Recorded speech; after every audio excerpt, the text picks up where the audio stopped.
A dark and dangerous road, also the scene of a deadly DUI crash involving a prominent farmer and a bicyclist who took off from the scene. It's a story we first brought you as breaking news last night at 11. But that man's family says that he wasn't running from the crash. He was going to a place with better lighting. 23 ABC News' Laura Acevedo is speaking with drivers tonight about the dangers of that particular stretch of road. Laura. Tim and Jackie, drivers I spoke to tonight say this stretch of road is too dark, making it difficult for them to see if someone is crossing the street, often forcing them to slam on their brakes to avoid hitting someone. Golden State Avenue, a busy stretch of road connecting Highway 99 with downtown.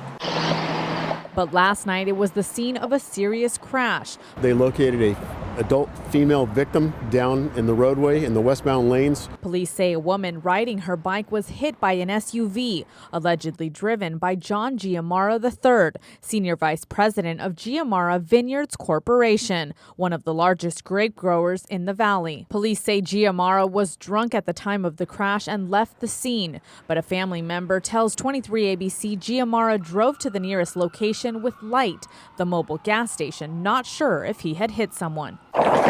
Drivers we spoke to tonight say this part of Golden State Avenue is too dark. It's a little bit hard to see the person when they're crossing. And many cyclists or pedestrians don't cross where they're supposed to. They run across the street, just, dodge across the street and you can hit them. And it's dark and you can't see them. And they're always, trying to beat the traffic or whatever. And I mean, a lot of close calls right there. And while it's suspected that last night's crash involved alcohol, drivers would like to see more street lights in the area. I think there needs to be more lights, crosswalks or something.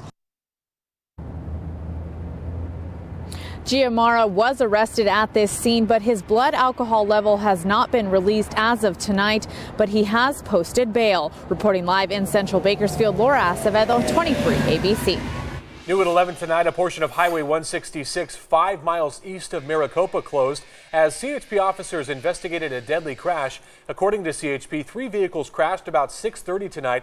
A blue sedan swerved into oncoming traffic and collided head-on with a semi-truck. A third car later rear-ended that truck.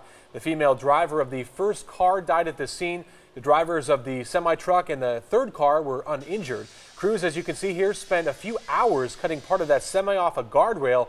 Highway 166 has since reopened tonight. A woman is in the hospital after she was in a crash with a Kern County Sheriff's Deputy's cruiser.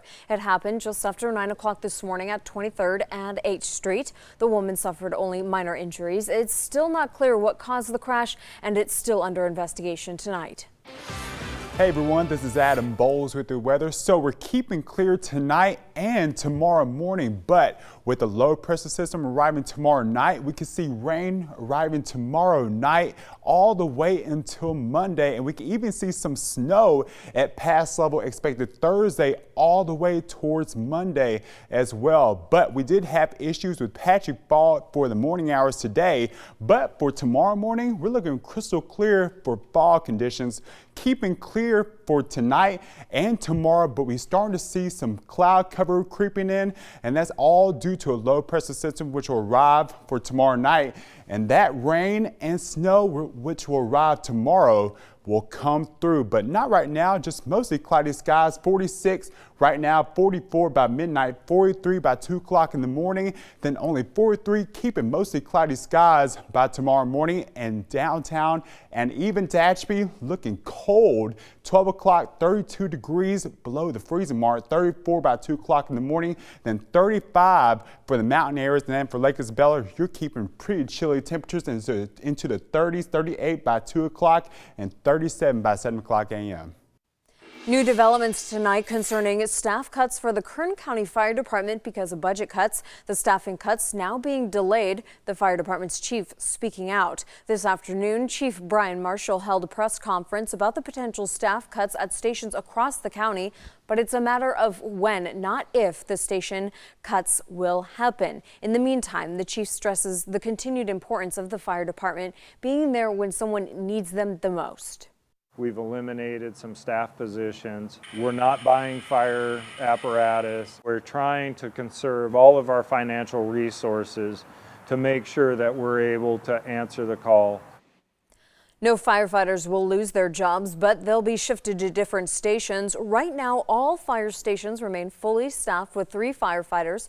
Chief Marshal says to his knowledge, the meeting between the county and the firefighters union has not yet been scheduled, but the hopes that some resolution is found soon. President Obama commutes the majority of Chelsea Manning's 35-year sentence. The transgender soldier convicted of Espionage Acts, violations, and other charges for leaking classified documents to WikiLeaks. ABC's Danya Bacchus has more tonight. After serving just 4 years on a 35-year sentence, Chelsea Manning will now be released in May. President Obama granting commutation to Manning, a transgender Army soldier convicted of espionage, theft, and computer fraud in 2013 for leaking more than 700,000 classified documents about the U.S. military efforts in Iraq and Afghanistan to WikiLeaks. This is one of them, a secret video Manning said showed the true cost of war. In it, U.S. soldiers mistaking a television camera for the enemy. Let's shoot. Thank you. And fired on a van with 2 little children inside. Oh, it's their fault for bringing their kids to a battle. That's right. Known as Bradley Manning at the time of her arrest in 2010, she has spent more than 6 years behind bars. In a statement, Manning's attorney saying the president's action could quite literally save Chelsea's life. She reportedly tried to commit suicide twice in the last year. Manning is one of more than 200 people granted commutations, including General James Cartwright.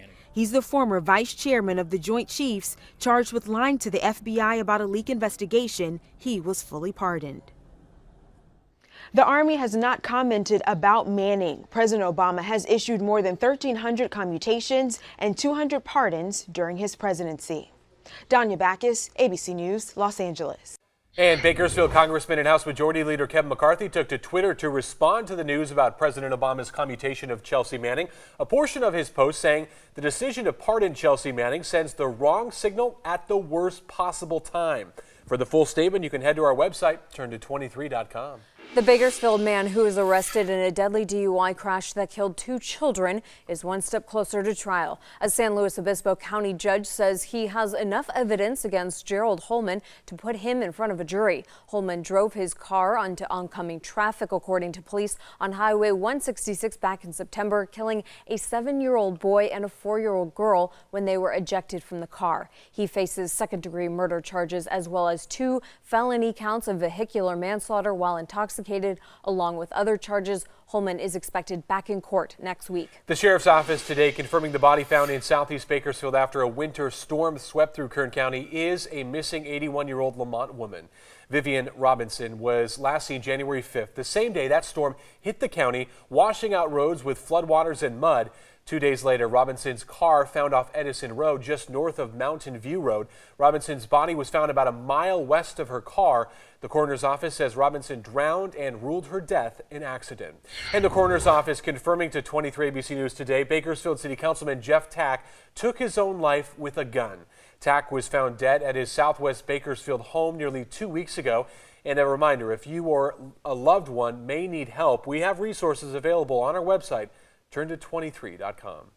The Bakersfield Police Department asking the community for help identifying and locating 2 suspects wanted for robbery at a local gym. 2 suspects stole items from members at an In Shape Health Club on White Lane. That according to police. On December 30th, a woman at the club says that she saw missing items from her locker. That woman and 2 other people went to confront the suspect as the person was leaving the club because one of the victims saw some of the stolen items in a bag that the suspect was carrying. The suspect went into the parking lot where there was a car waiting for him. The other suspect was driving the getaway car. It's described as a 2011 Buick Regal with a license plate number of 6RLU271. The Miss Kern County organization helping a family after someone stole items from their front porch. Tonight was the organization's meet and greet and registration event, but turned into something more when the group invited a local family to attend. Brenson, who has juvenile diabetes, recently had his bike stolen. His older sister, Brenna, also had her scooter stolen. So their family posted about the crime on the Miss Kern County Facebook page, and the organization decided to step up and help. We're more than just a pageant, we're community, and community is our family, and we want to take care of and support our family. The organization presented Brenson with a brand new bike and Brenna with a new scooter. No word who took those original items or why, but both kids extremely happy for the new bike and scooter tonight. The wife of the Orlando nightclub shooter knew what her husband was planning. That's the bottom line from the indictment released today during Noor Solomon's first court appearance in Oakland today. Relatives defending her, saying that the charges just aren't true. Authorities say that she helped her husband, Omar Mateen, in the attack that left 49 people dead at a gay nightclub in Orlando last year. Her uncle says that she was sleeping at the time and had no idea what Mateen was planning. She's facing a number of charges, including one that could leave her sentenced to life in prison. Fort Lauderdale airport shooting suspect Esteban Santiago will be held without bond. That was the federal court's ruling today. An FBI agent also confirmed that the gun used to kill 5 people in the January 6th shooting is the same one seized by police in Anchorage and returned to Santiago last year. He is expected to be back in court later on this month. Preparations underway for the big day, President-elect Donald Trump's inauguration, but some hundreds of thousands of people potentially boycotting that event. A roof collapses with dozens of people inside. We'll have the video and the cause next. We're looking at heavy rain and snow coming into Kern County. Details on the timing coming up.